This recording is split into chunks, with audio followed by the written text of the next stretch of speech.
community labor, and donations. So there are ways we can get there if we get there together. Thanks.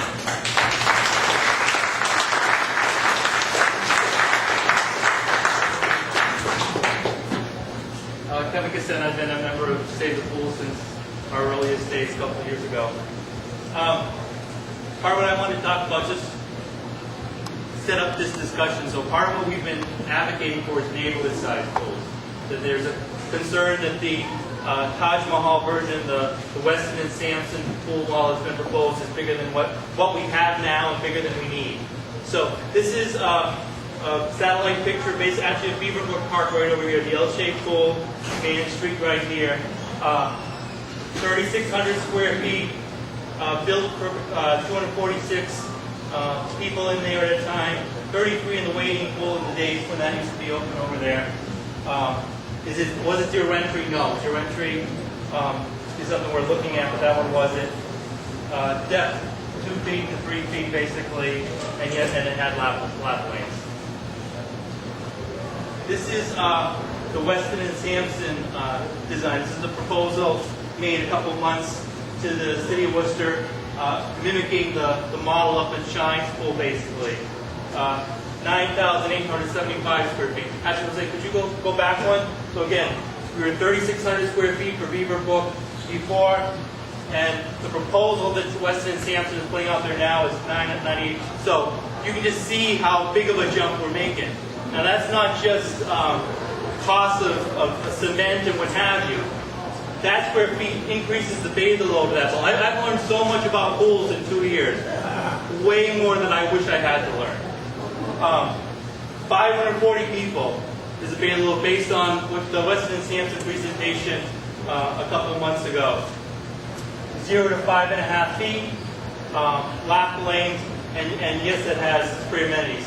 But of course, the main thing I want to take away from that is just how much larger the model being proposed by the city is than what we have now. So the reason we can only afford 3 in the current proposal is basically this number right here.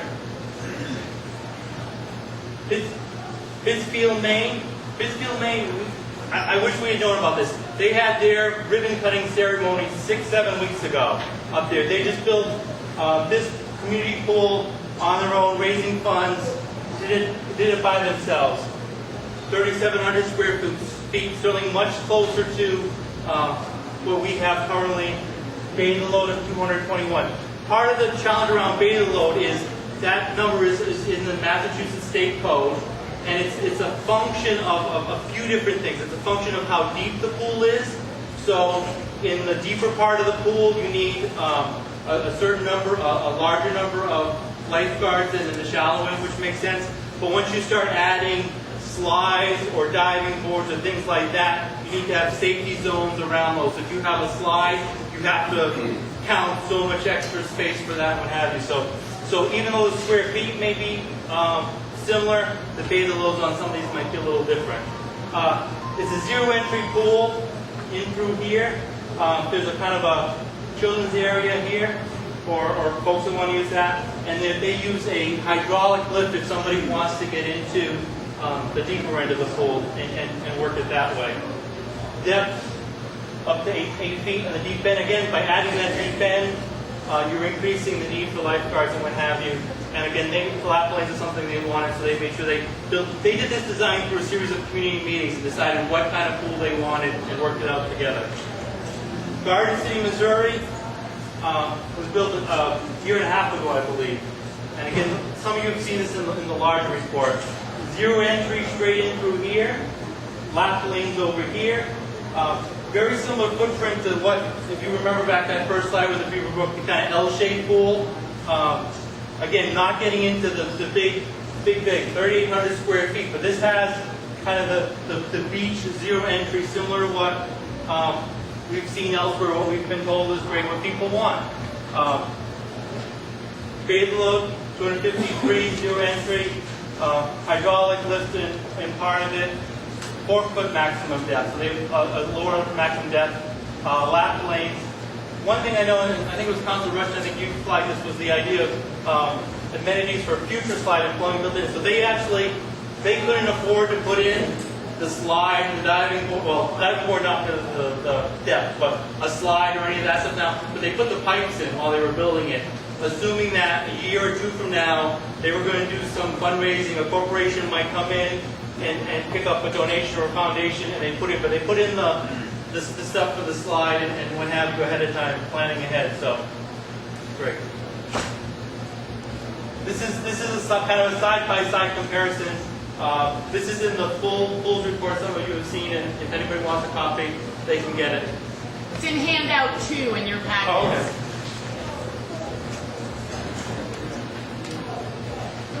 And again, these are kind of the numbers on it. I think the handout 3. This is the one I'd like to spend a minute on. So these are some of the numbers we got by talking to the different communities on how much construction costs were for them. Now, so the two things that come immediately up for us here in Worcester is one, construction costs. So the Missouri pool, the construction costs in Missouri are different than in Massachusetts. So they would use what's called a construction cost index to translate the cost of constructing something here in Massachusetts compared to this. So the folks at Larkin Pool had done that for this, and it calculated out the higher number here of 1.14 million. So I think they actually had built the Garden City pool for $850,000 in Missouri dollars, but in Massachusetts dollars it'd be a little higher.